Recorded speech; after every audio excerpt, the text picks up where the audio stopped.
Dallas Cowboys training camp is underway. Coach McCarthy, Jerry Jones giving their opening press conference, and they talked about everything under the sun. Coming off a 12-5 season, do you feel like this Cowboys training camp is the most pivotal you've been to? We always feel that way every year, the same way that Jerry Jones always feels every year that this can be the year. In the last 8 years or so, he's sung a little song, and he said, I've turned it into a country song. He says, I ain't got time for a bad time. Yeah, and it would be a great country song. It would, thank you, I agree. I tried to write it one time, it didn't work out, but as he approaches, 80 years old, it starts to mean a little more that he ain't got time. Right. And I don't mean to be morbid about it. And so, there's that level of excitement, of course. There's a buoyancy in every NFL training camp because you're 0-0. You got a chance to be 17-0. You haven't lost a game yet. But there's certainly optimism. I do think it's important that Jerry came right out of the box. And before, by the way, acknowledging the passing of our friend Ted Nichols-Payne, the great and longtime engineer that we've worked with for so long, got right to the issue of Mike McCarthy. And made that job one today. Mike McCarthy's my coach. I have trust that he can lead us to a Super Bowl. He did say, and I had every option. And he pointed out, I have choices. Yeah. I can, even though there's years left on his contract, I could have still made a change.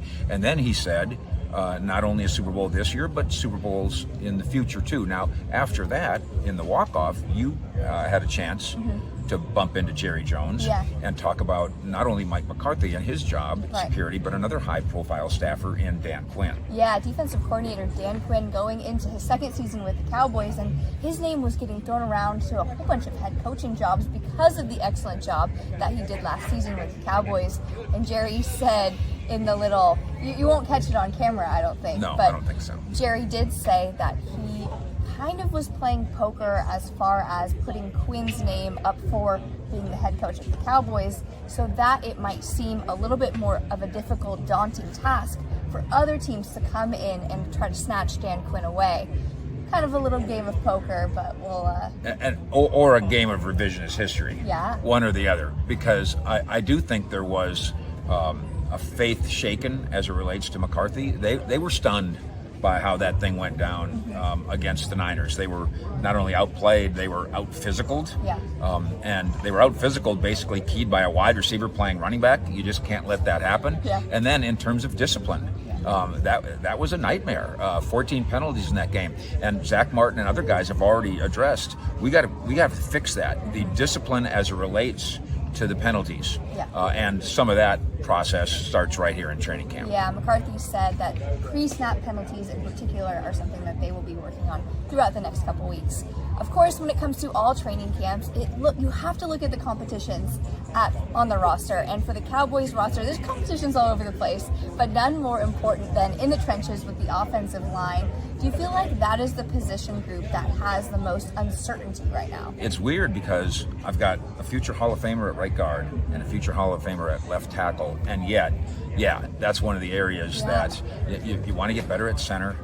And it's not the glitz and glamour position that will catch the headlines, but it is obviously one of the most important. Right. It's a lot easier to talk about Dak Prescott and CeeDee Lamb and Micah Parsons, and there's a lot of that talk going on and will continue. But as we've talked about before, you'd like the center play to be better, and it's going to be one of these centers in camp, so maybe they can get better. And then the left guard play last year was not good enough, and Tyler Smith, the rookie, is going to get a crack to fix that. And then beat out Connor McGovern, which would, if that happens, then you can look across your offensive line and say, okay, now we have a little bit of depth, at least along the interior line. But that brings up the next problem. I don't think they're in love with Josh Ball anymore. I think they've decided to maybe Matt Leletsko, the 6'8" rookie, that he's going to get first crack at swing tackle. Swing tackle is an important job. And if for some reason one of these tackles goes down, Terrence Steele or Tyron Smith, to say, okay, Matt Leletsko, 6'8" and looks a little skinny at 6'8", kind of. It's on you. That's asking a lot. I wouldn't be surprised if this team explores the idea of acquiring, over the course of this camp, help at offensive tackle. I also wouldn't be surprised if they explore the idea of veteran help at wide receiver. And Will Fuller is one of the names we mentioned. I know that you're working on a project in regard to, okay, CeeDee Lamb and who? CeeDee Lamb and what? Yes. Yeah, and actually that's a perfect segue for me, because one of the biggest competitions going on here at Cowboys training camp is at wide receiver. And of course, there's so much glitz and glam that goes around that. And CeeDee Lamb is expected to have taken that huge jump into his next season. But when you look behind him, assuming that Michael Gallup doesn't play week 1 or maybe even up to week 4, week 5, we're not sure, who does he have behind him, pushing him, and then to start next to him? And I think they give the job to Jalen Tolbert, the third-round rookie, and hope that his sky's the limit, don't know what my ceiling is approach, that it pays off. You know, he's been a baseball player more than he's been a football player in his life. So interesting. So he doesn't know how good he can be. We're going to start to find that out here this week. He looks the part. Absolutely. And he acts the part. And they're very impressed with his mentality and physicality and all the rest. James Washington is on this list, the Oklahoma State winner of the Fred Biletnikoff Award when he was in college. If you're the best receiver in college that year, then it ought to translate. It hasn't translated yet in his career as he's with the Steelers, never put up big numbers. He'll get a chance to be the number 2 guy. And then, of course, in the way this NFL works, probably maybe 75% of the time you're playing 3 wide receivers. So both of those 2 guys end up probably being starters to start the year. And then we start worrying about the Simi Fehokos and that next level of guy. But first, they got to find somebody who's second behind CeeDee Lamb. Yeah. Another part that is very important of training camp is the injury updates. And Michael Gallup is the one that everyone's going to have their eye on. What's the latest on Gallup's situation? They are going to do their conditioning stuff over the course of time as we speak here, and very shortly, and we'll get this to you as soon as we can. We're going to find out that they've moved Michael Gallup to PUP. We're going to find out that they moved the rookie linebacker from LSU, Damone Clark, to PUP. He's the guy that had the spinal fusion surgery and found out just a month before, I believe, the month before the draft, something like that.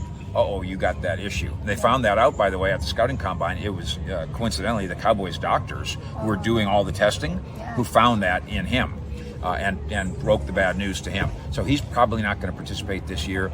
There might be a couple other guys who are lesser lights, lower on the 90-man roster, who might have a little groin or a little hamstring, or maybe in conditioning drills they did a little something. But the 2 big names that matter most, I think, to PUP, will be Gallup and then Clark.